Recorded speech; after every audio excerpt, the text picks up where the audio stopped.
नमस्ते, आदाब, सत श्री अकाल, वडक्कम आणि राम राम मंडळी आणि अस्सलाम वालेकुम दोस्तों। आज का विषय है पुलिस अरेस्ट होने पे आपके क्या क्या है कानूनी अधिकार। तो दोस्तों इस वीडियो को अंत तक देखो, बहुत ज़रूरी है। सत्य घटना पे आधारित मैं किस्से सुनाऊंगा और जिसमें आप पोल खोल के समझ जाएंगे कि पुलिस क्या क्या इसमें घपले करती है और अरेस्ट कानून में सीआरपीसी, ह्यूमन राइट और भारत का संविधान इसके बारे में क्या कहता है गिरफ्तारी पर, और गिरफ्तारी पर आपके क्या क्या अधिकार है और एक व्यक्ति को क्या क्या अधिकार मिलने चाहिए, ये आप इसमें जान सकते हैं।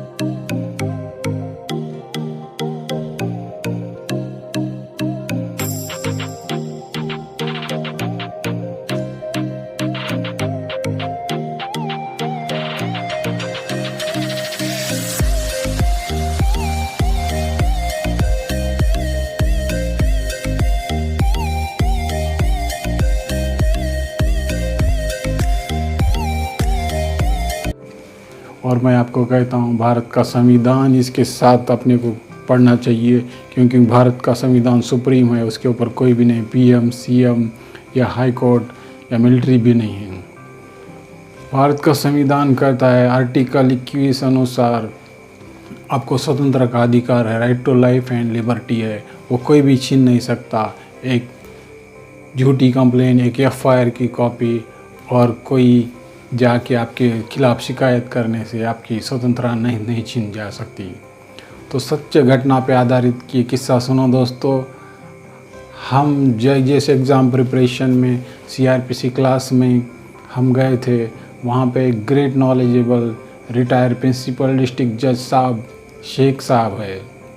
उन्होंने कहा कि हमारे पास कुछ लोग मदद के लिए आए थे। तो वो किस्सा ऐसा था कि पुणे या बम्बई में कहीं ब्लास्ट होता है, कहीं दंगे हो जाते हैं, तो महाराष्ट्र में पूरे सर्च ऑपरेशन होता है। तो कुछ लालची पुलिस वाले जो प्रमोशन चाहिए या पैसा चाहिए, वो हमारे कुछ मुस्लिम भाइयों को मोबाइल के फ़ोन करके बुला के लेते हैं और डरा डरा कर उनको यहाँ बिठाते हैं और कहते हैं कि तुम पैसे दो और हमारे साथ चलो। और तो और उनको 1000 किलोमीटर तक पुणे बम्बई लेके जाते हैं पुलिस वैन में, और रास्ते में ढाबे पे खाना पीना इनके इस पे, और लॉज पे सोना आराम करना करते। समाज का पुलिस रक्षक है, लेकिन यहाँ भक्षक की तरह वो बिहेव कर रहा है। फिर कुछ महीने बाद ये थके भारे लोग फिर कानूनी जानकार हमारे रिटायर प्रिंसिपल डिस्ट्रिक्ट जज साहब के पास यानी शेख साहब के पास ये लोग मदद के लिए आ गए। ये लोग कानूनी जानकारी में अनपढ़ थे, पढ़े लिखे थे लेकिन ये अनपढ़ थे, इसकी वजह से पुलिस उनको सता रही थी। तो हमारे जज साहब, रिटायर्ड जज साहब ने कहा कि पुलिस वाले जब तुमको फ़ोन करते हैं तो तुम क्यों जाते हो उनके पास, उनके गुलाम हो क्या? तो क्यों जाते हो? मत जाओ। पुलिस वालों से कहे हमको जब बुलाया है तो पहले नोटिस दिया करो या समझ दिया करो या वारंट दिया करो, या हमको स्पीड पोस्ट से एक आधा पोस्ट कार्ड भेजे या लिफाफा भेजे कि नोटिस है और तुम ये तारीख को आ जाओ। तो ये कानून है, ये कानून सीआरपीसी में बताया जाता है। तो अगर तुमको एक नोटिस आया, समन्स आया, वारंट आया, तो उसका फट बोल के एक फ़ोटो निकालो, व्हाट्सअप में अपने वकील को भेजो, कुछ रिलेटिव को भेजो, 5-6 लोगों को भेजो एक कॉपी। और जब ये लोग आते और ये लोग तुमको बात करते हैं पुलिस वाले, तो उनको डिसिप्लिन में बात करो, कानून के हिसाब से बात करो। उनसे समन्स या वारंट की पहले कॉपी मांगो। हाँ, हर एक को समन्स या वारंट की एक कॉपी कोर्ट देता है, वो खुद की कॉपी होती है, अपने पास ही रखो और अपने वकील को बताओ। जो कानून में अनपढ़ है उनको ही ये पुलिस वाले सताते हैं, ये ध्यान रखो। ये सच्ची घटना अपने को बहुत कुछ सिखा देती है कि अपन पुलिस वालों से किस कॉन्फिडेंस से पेश आए और किस तरह से लॉ का नॉलेज उनको बताए। जिस तरह से मैंने आपको जिक्र किया कि नोटिस, समन्स और वारंट का जिक्र किया, ये लोगों ने हमारे शेख साहब के कहने पे, तो फिर बाद में इन्होंने, वो पुलिस वालों ने इन लोगों का, भोले वालों का पीछा छोड़ दिया और समझ गए कि ये लोग बहुत होशियार है, अब कानून का इनको नॉलेज हो गया। तो इस तरह से जब पुलिस वाले आपके पास आते हैं समन्स, वारंट या नोटिस लेके, तो आप उनके साथ डिसिप्लिन के साथ उनके साथ थाने में जाइए। वो आपको ये नहीं कर सकते, ब्लेम नहीं कर सकते और आपको कुछ ज़बरदस्ती नहीं कर सकते, तो आपको हथकड़ी भी नहीं लगा सकते, क्योंकि सुप्रीम कोर्ट के द्वारा कहा गया है कि आपको पुलिस के साथ अगर आप जा रहे हैं तो हैंडकफ डालने की ज़रूरत नहीं, क्योंकि ये केस % मैंने देखा है कि कोर्ट केसेस में या कचहरी में लोग बच के निकलते हैं और बाइज्जत बरी हो जाते हैं। तो मैं आपसे यही कर रहा हूँ कि 41D ऑफ CRPC, ये प्रोसेस आधे पुलिस वालों को फॉलो करना ही पड़ेगा। पुलिस वालों ने अगर गैर ज़मानती वारंट में पकड़ लिया और आपको हाथ को पकड़ के अरेस्ट कर दिया, आप गिरफ्तार हो गए, तुम बोले तो आप गिरफ्तार हो जाते हैं। उसके लिए कुछ और प्रोसेस नहीं है। यहाँ से आपका आर्टिकल 21 यानी राइट टू लाइफ और लिबर्टी कम हो जाती है, और इसके बाद कुछ हद तक ये right to life and liberty आप खो देते हैं, लेकिन पूरी तरह से नहीं खोते। लेकिन चार्ल्स शोब्रा versus central jail of New Delhi के केस में कहा है सुप्रीम कोर्ट में, हर व्यक्ति को गिरफ्तारी के बाद ह्यूमन राइट और उसको मानवाधिकार के तरह सम्मानित वागणूक देना चाहिए। उसको आप मार नहीं सकते या उसको आप डांट नहीं कर सकते, उसके खिलाफ सम्मान की नज़र से ट्रीट करना चाहिए। ऑनरेबल सुप्रीम कोर्ट इस चार्ल्स शोब्रा के केस में कहता है। अब इसमें ये सवाल होता है कि अरेस्ट कौन कौन कर सकता है। 44 ऑफ CRPC एक व्यक्ति को जज, डिस्ट्रिक्ट मैजिस्ट्रेट, कलेक्टर, तहसीलदार, अगर उसके सामने एक आधा अपराध होता है गैर जमानती, तो वो अटक कर सकता है, या पुलिस को द्वारा उसको अटक करने को बोल सकता है, या किसी व्यक्ति को या ऑफिसर को भी बोल सकता है कि वो अटक करो। अब इसमें 41, अगर पुलिस विदाउट वारंट कैसे अटक कर सकता है? अगर वो व्यक्ति गैर जमानती अपराध में लिप्त है और भाग जाने की आशंका है, तभी वो वारंट में अटक करता है। As per section 42 of the CRPC गिरफ्तार कर सकता है पुलिस एक आधे व्यक्ति को। वो अगर सही नाम और सही पता नहीं दे रहा है तो पुलिस उसको गिरफ्तार कर सकता है। उसको शक रहता है कि ये सही नाम और सही पता नहीं दे रहा।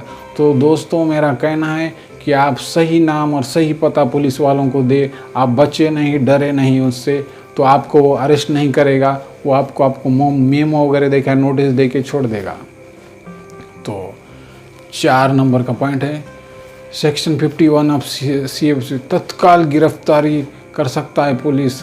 अगर कोई व्यक्ति गैर जमानती अपराध करने जा रहा हो, जैसे तलवार, चाकू या डंडा लेके जा रहा है, किसी को मारने को, जान लेने को जा रहा है, तो भी उसमें वो उसको अटक कर सकता है। या बैंक में डाका डालने को या घर में डाका डालने को तैयारी से बैठा है वो हथियार लेके, तो तत्काल पुलिस उसको अरेस्ट कर सकती है। 5वां महत्वपूर्ण है, इसमें VIP सेक्शन है दोस्तों CRPC का। इसमें 43 में कहा जाता है, सेक्शन 43 CRPC में, कि भारत का कोई भी व्यक्ति गैर जमानती अपराध करने जा रहा है व्यक्ति को अटक कर सकता है, पकड़ सकता है। जैसे एक उदाहरण है, गैंगस्टर विकास दुबे को उज्जैन के महाकाल मंदिर का पुजारी का जो गार्ड है, प्राइवेट गार्ड है, तो वो उसको पकड़ लेता है और उसको वहीं बिठा के रखता है विकास दुबे को, और उसको गिरफ्तार करके फ़ोन करता है पुलिस वालों को कि मैंने इसको गिरफ्तार किया, आप ये कर सकते। तो ये सेक्शन 43 ऑफ CRPC है।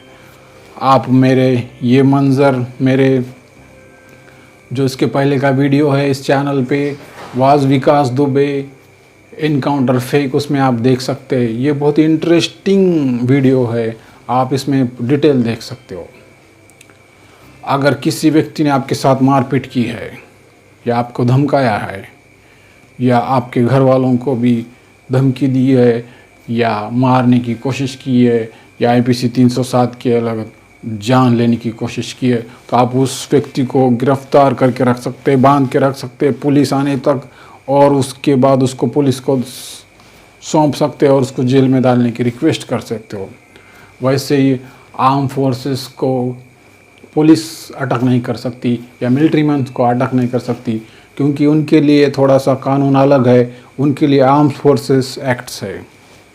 और जुवेनाइल जो बच्चे हैं या नाबालिग बच्चे हैं, उनको भी पुलिस अटक नहीं कर सकती है। उनको अपने वर्दी में या ड्रेस में नहीं जा सकती है। उनको सादे ड्रेस में जाके सिंपली उनको पकड़ के बाल सुधार गृह में भेज सकती है या मैजिस्ट्रेट के सामने ठहरा कर सकती है। और महिलाओं को भी अरेस्ट करने के लिए महिला पुलिस ज़रूरी है। सूर्यास्त से पहले और सूर्यास्त के बाद महिलाओं को अटक नहीं किया जा सकता।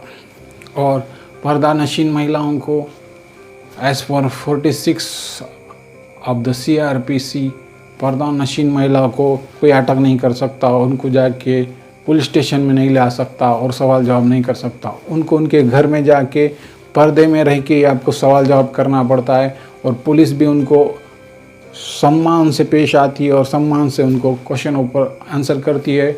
और मुस्लिम समाज का जो पर्दानशीन कायदा है उसको भी वो सम्मान से, योग्यता से उसको डील करती है। अगर आपको पुलिस पकड़े तो उसको पहले मेडिकल करने को बोलो कि मेरी बॉडी का पूरा फुल मेडिकल कर दो बोलना।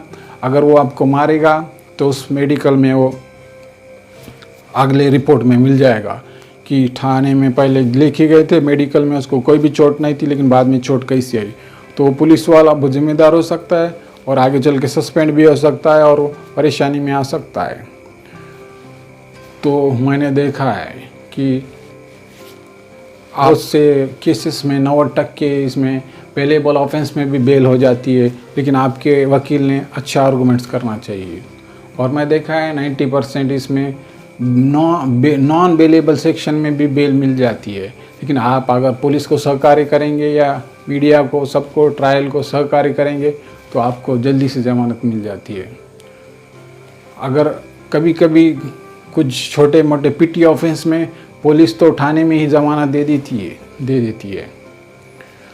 अगर आपको 51D के अनुसार आप आपके वकील को या चाहते वकील को आप अपनी केस दे सकते हैं, बुला सकते हैं जब उनमें आपको या कोर्ट में आपको बुलाते हैं तो। और उसमें एक बात है कि 51A में हेल्थ और उसके सेफ्टी जो व्यक्ति को गिरफ्तार किया है वो पुलिस वालों की है, टोटल पुलिस वालों की है। तो उनको उसने अच्छी हेल्थ और सेफ्टी देना चाहिए। लेकिन मैं आपको बोलता हूँ ऐसा नहीं होता है साहब। पुलिस वाले ना डंडे से, बेल्ट से कपड़े उतार के मारते हैं। किसको मारते हैं? जो अनपढ़, कानूनी अनपढ़ होता है उसको मारते हैं, लेकिन कानूनी जो जानकार है उसको नहीं मारते पुलिस वाले। इसलिए मैं आपको कहता हूँ कि कानून के जानकार बने, लॉ लिटरेसी और मिशन। इसलिए उसके लिए कानून A to Z के वीडियो पूरा देखते रहिए। आप पुलिस में थाने से मारपीट के बारे में आप ये कहो पुलिस वालों से कि हमने ऐसा ऐसा नॉलेज में पढ़ा है, ऐसा ऐसा सुना है हमारे वकील साहब से। और एक इम्पोर्टेंट सेक्शन है 25 ऑफ एविडेंस एक्ट। अगर कन्फेशन पुलिस के सामने दिया तो वो गैर लागू होता है, इररिलेवेंट होता है, उसकी जीरो वैल्यू होता है। Section 25 of the evidence act police वालों की पर्ची करता है, तो उनकी पोल खोलता है। सेक्शन 25 कहता है एविडेंस एक्ट का, confession to police officer is not valuable. कुछ भी वैल्यू नहीं है एविडेंस वाले। इसलिए पुलिस वालों से कहो साहब मुझे मारपीट के आप कुछ भी पूछेंगे, कुछ भी बोलेंगे या कुछ भी कबूले जवाब मांगेंगे तो कुछ फ़ायदा नहीं साहब उसका। तो वो बोलेगा अरे सही है आप क्या कर रहे हैं, तो ये कोर्ट में तो दलील चलेगी नहीं, confession in front of police तो कुछ भी नहीं चला।